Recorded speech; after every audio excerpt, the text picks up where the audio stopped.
What is up, everyone? This is Omegabalmung here with my top 5 games of 2014.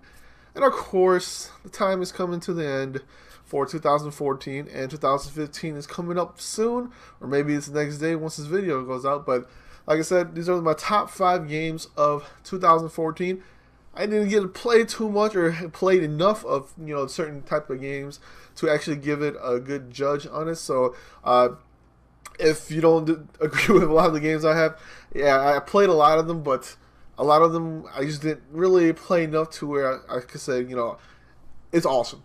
Or, I enjoyed it enough. But there's enough games for me to pick that I could get at least 5 down, not 10. But just in case nobody was, nobody really looked until the end of my other video, I do have two giveaways I'm doing. I'm doing it, the Black Flag, Assassin's Creed Black Flag for Xbox One on the top 5 most disappointed one. And of course, on this video here, I actually got Assassin's Creed Unity.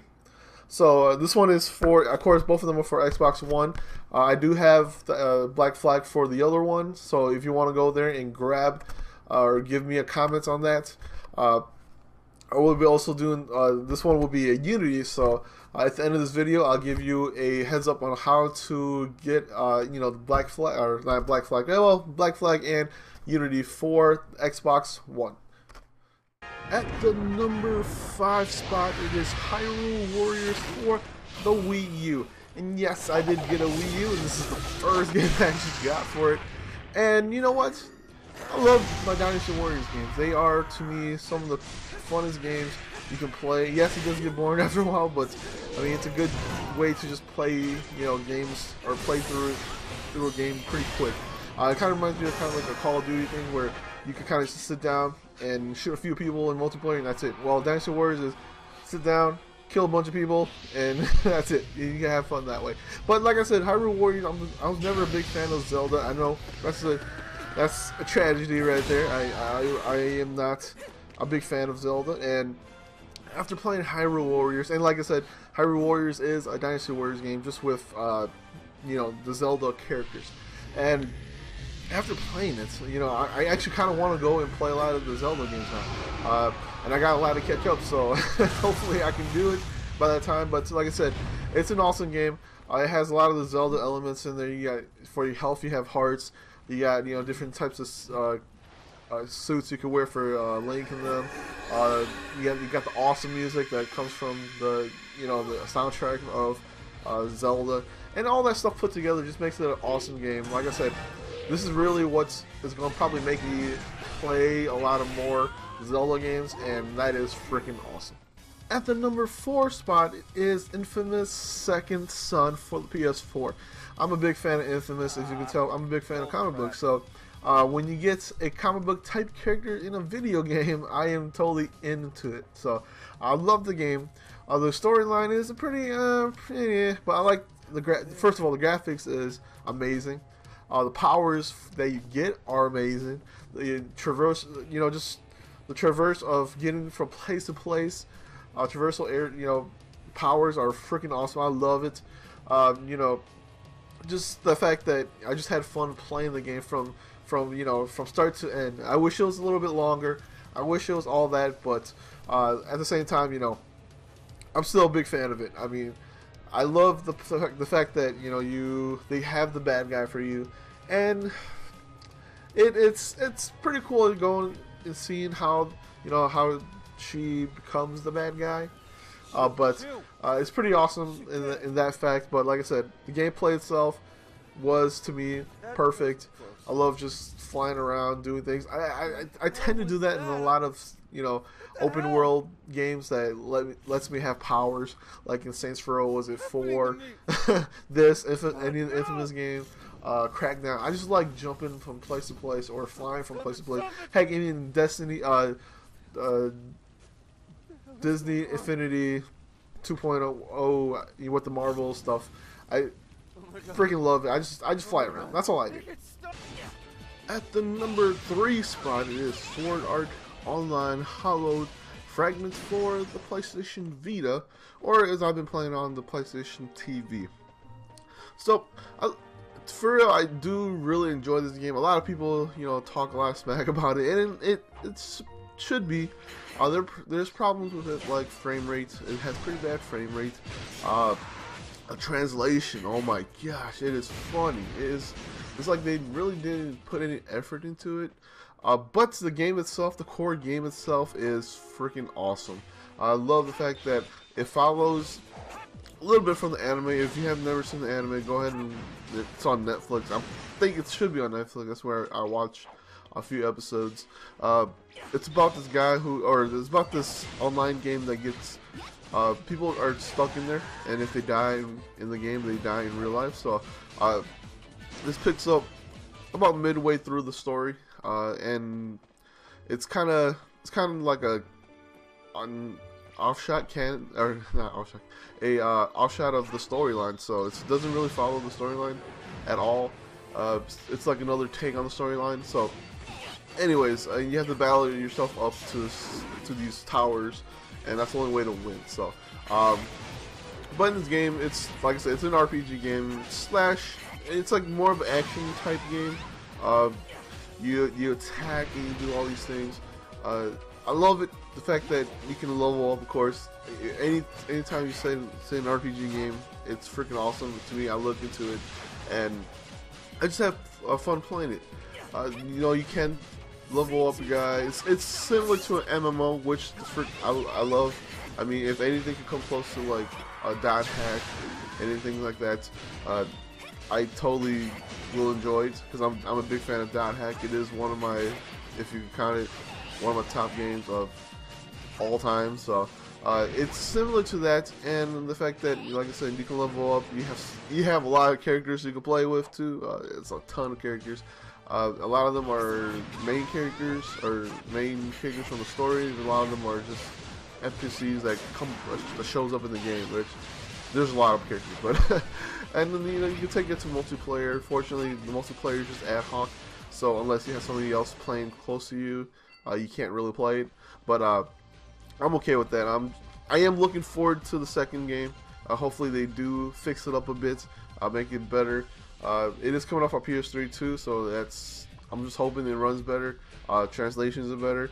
Lets you play in multiplayer, so there's still a lot of things that need to fix. But even with all that, the game, you can put in 300-400 hours in this game and still still not even touch it. It's a pretty tough game. They don't really hold your hand through anything. It's just, here you go, and you can go do whatever you want to do, and you figure it out yourself. At the number 2 spot is Rogue Legacy. I mean, I love this game, just like Transistor. I love it to death. I mean, I put so much hours into this game, and it's so fun to kind of play through it. I mean, it's a side scroller, and you kind of go through a side scroller action game. You kind of go through this dungeon or this castle that you gotta go through, find out all these bad guys, and beat the boss. I mean, that's pretty much it for the story itself. But the coolest thing about this game is that first of all, it's roguelike, so if you die, it changes. The castle changes. You can lock it down, so you can kind of traverse through the castle and things like that, and you can kind of get used to it. But if you do that, you kind of lose on different items you can get, different treasure chests and things like that. So if you don't lock it down, the castle changes.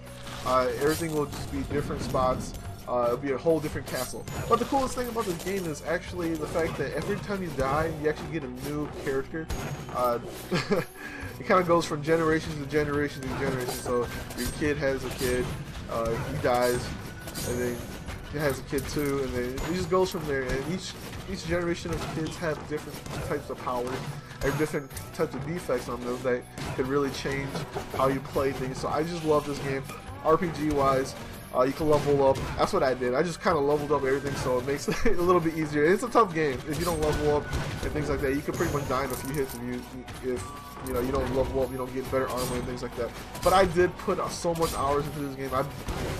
beating a new game, plus, whatever, how many pluses you can go in there. I think it's like almost infinite pluses you can do for new games, but I love this game so much, and just like Transistor, it's a game where you have to go out there and buy it because it is such an awesome game. At the number 1 spot, it is Dragon Age Inquisition. I'm a big fan of Dragon Age Origins. I loved it. I was kind of disappointed in Dragon Age 2. It had a pretty awesome gameplay, and Dragon Age Inquisition kind of plays off of that too. It's similar, kinda, but it's like a mixture of, I want to say, between Origins and 2. It's actiony, but at the same time you can do a little things like that. But anyways, going into Dragon Age Inquisition, I mean, everybody should be scared. Dragon Age 2 scared everybody away pretty much, and I think Dragon Age Inquisition actually lived up to my hype that I put into it.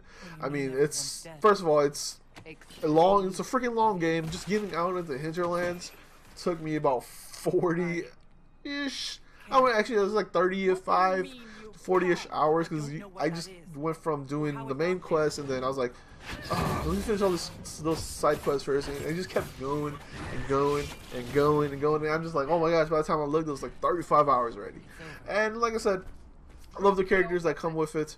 I love the fact that you can do all this stuff. The only thing that I can say is the downside to it is the armor itself.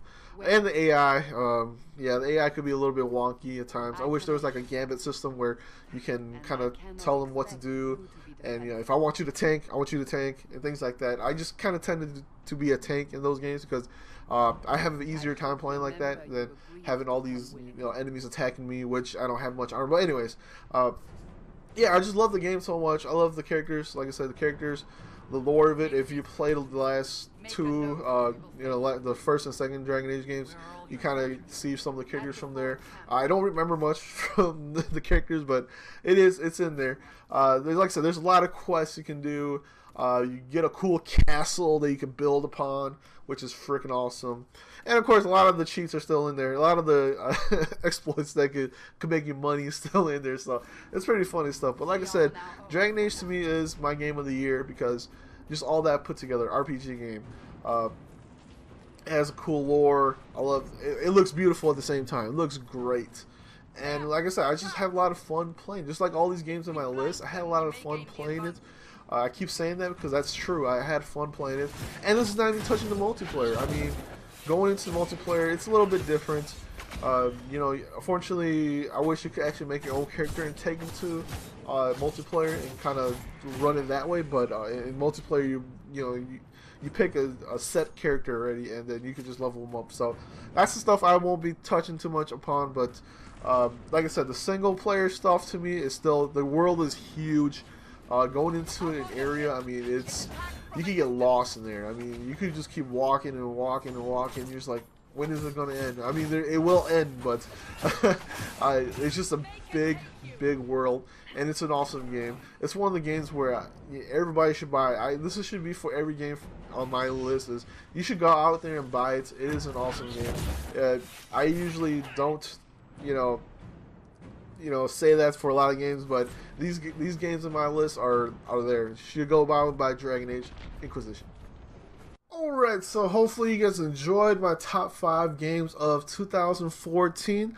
Like I said, from my other video that I had up, I am doing a giveaway for this one. Will be Assassin's Creed Unity on the Xbox One. Like I said, I did get an Xbox One during the Black Friday Christmas kind of deal, so you get 2 free games.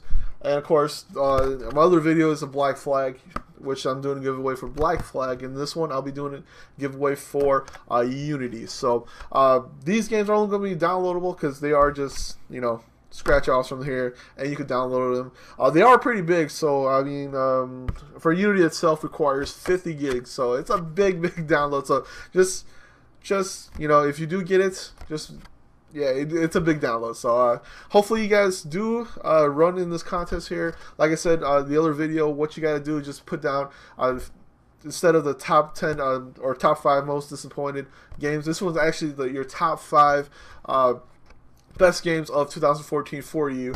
And if you want to, you can just leave a list of 5, or you could just give me one and explain why you like it. So hopefully you guys enter my giveaway, and good luck to everybody who enters.